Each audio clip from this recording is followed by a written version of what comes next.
Welcome to Mason and Fricker's Eldritch Stories. My name is Paul Fricker. Our tale today is set in a small seaside town. Such places are bleak and forgotten for much of the year, only to come alive in the summer. But there are other times when this town lives. Occasions, one might call them.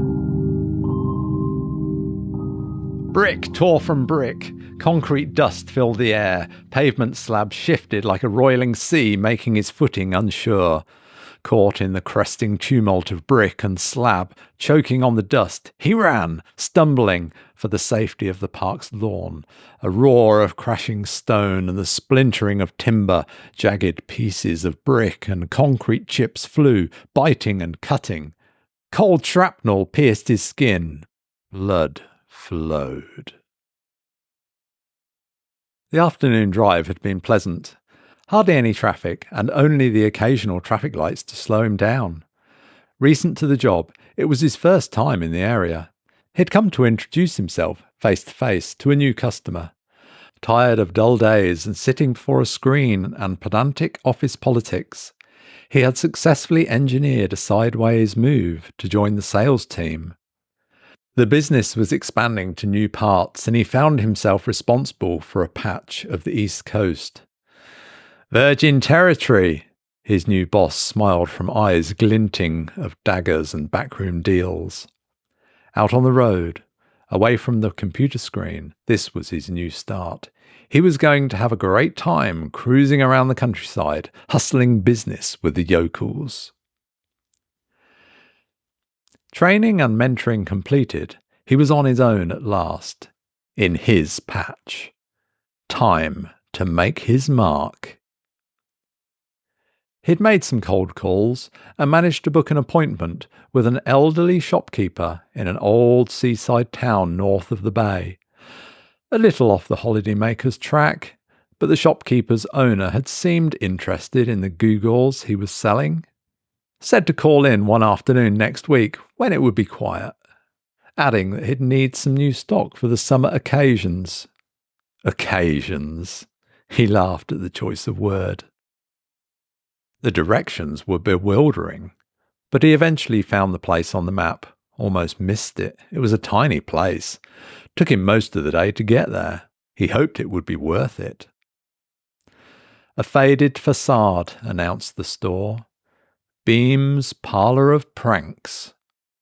What once had been bright signage lettering was now near monochrome, faded by countless summers and marred by icy winters. He approached. Pausing to take a cursory glance at the window display, he smiled at the old-fashioned rolls of transparent yellow tint meant to prevent colour fading. He had not seen such things since his youth in the 70s. Beyond the yellow plastic, he spied an assortment of dusty toys and novelty jokes. Decades-old dog turds sat next to real dead flies, and X-ray spectacles whose plastic frames had long since warped in the heat of forgotten summers. He smiled to himself again. The place badly needed some new stock. Perhaps the long drive was going to be worth it. A bell chimed as he opened the door. A musty, wet, earthy scent greeted him. He stifled a cough and cleared his throat. The interior was dim, illuminated by a few beams of sunlight that managed to pierce the store's facade, highlighting the dust-filled air within. A tired-looking woman with long red hair slouched across a tired-looking counter. He smiled, and she returned his gaze with a slight curl of her lips. "I'm looking for the manager," he said, his voice rising slightly. "Not here," she said. "Ah, I'd rang ahead. We had an appointment." His smile was working overtime. "Like I said, he's not here."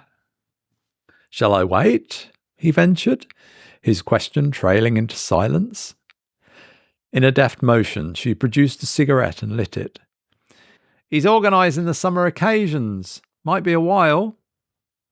He fumbled for a response. "Come back in a bit. He'll be along. There's a coffee shop over the way. She turned her gaze back to the countertop at an open magazine, a gesture of dismissal. The finality of her words caused him pause. About to say more, he stopped and nodded. Turning, he exited, noting grey clouds amassing overhead. Hauling his samples bag, he scanned the empty street and saw the coffee shop. Like the rest of town, it looked old-fashioned and not a little foreboding. He could see no one inside, but ventured forward nevertheless. Crossing the street to the coffee shop steps, he lost his footing, landing with a cold thud on the stonework. Sharp pain flared in the arm that had taken the brunt of the impact. Lying motionless, he winced and looked about. He was alone. His samples bag lay a few feet away, its contents spilled. Red noses, silk scarves and juggling balls. He thought of a wounded animal, its guts spilling forth.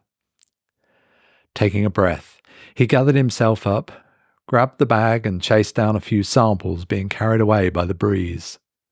Turning around, he cautiously stepped through the doorway. Empty. Alone. He took a seat at a formica table and waited.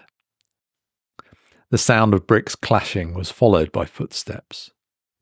Looking over, he saw a middle-aged woman approaching. Her faded red hair was bundled beneath an old-fashioned waitress's cap. She sauntered towards him, slowly. There was nothing welcoming in her expression. "Could I have a tea, please?" he asked. "Nothing else?" she asked, tempting him. "Oh, no thanks, just a tea will do." He smiled, but the gesture was unreciprocated.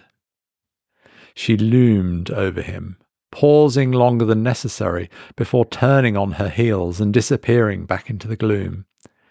He took in the washed-out gingham tablecloths, the stained yellow-brown wallpaper, and the ceiling's corners adorned with long, wispy strands of cobweb. He wondered how the place kept going, but his train of thought was cut short by a sudden shooting pain in his arm. Rubbing it vigorously, he tried to make it go away. The silence was broken by the sound of bricks. Like someone was knocking two together, he turned to the sound and was surprised to see the waitress returning, sans tea. "Not local, are you?" It wasn't a question. No, just travelling through. I have an appointment I'm waiting for." "I doubt it'll be good for you," her mouth twisting in a strange smile. "Probably right," he replied, but unsure of her meaning. "The tea will be ready in a moment. I'll drink it and be on my way," she said. The smile was now gone. "I doubt Stan will be back today. You're only wasting your time with him. He's got other things on his mind." "Oh, what do you mean?" he hazarded. "Just that—" She cut the sentence short, a curious look drifting across her eyes. "We'll be closing soon," she said, and shuffled back into the gloom. Closing soon? That can't be right. It was only just past 10 in the morning. Looking out the windows, the gathering black clouds mirrored his growing sense of unease. Unwelcome. Not just the people, the town didn't want him here. An outsider. He didn't belong. The air seemed to grow heavy, cloying. He realized he was sweating. His arm ached. He had to leave. He had to get out before... He looked up. The waitress was back, saying something he couldn't make out. There was an old man's face at the window staring at him from the street. The face possessed a leering smile full of yellow teeth. Sudden panic lifted him from his seat. He lurched, catching himself on the corner of the table, nearly falling again. His hands grasped for the handle, twisting, forcing the door to open.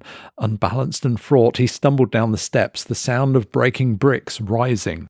He saw the leering old man, eyes wide with malice, holding something in his hands, approaching, spitting out words he couldn't understand. He backed away, blood pounding, pain coursing up his arm. There were others now, hands grasping, holding him, lifting him up. Bricks breaking, stonework cracking, and paving slabs shifting. The sounds filled his ears. He was carried to the brick moor. Panic and fear transformed into terror as he was set down before the yawning pit and pushed forward. The stones bit, pounding and grinding his flesh. Brick dust filled his lungs. Unable to give voice, his body broken and smashed, all he could do was submit to the darkness. Stonework was written by Mike Mason and read by Paul Fricker. Find out more at eldritchstories.com. Join us again next time for another chilling tale, and remember, keep it eldritch.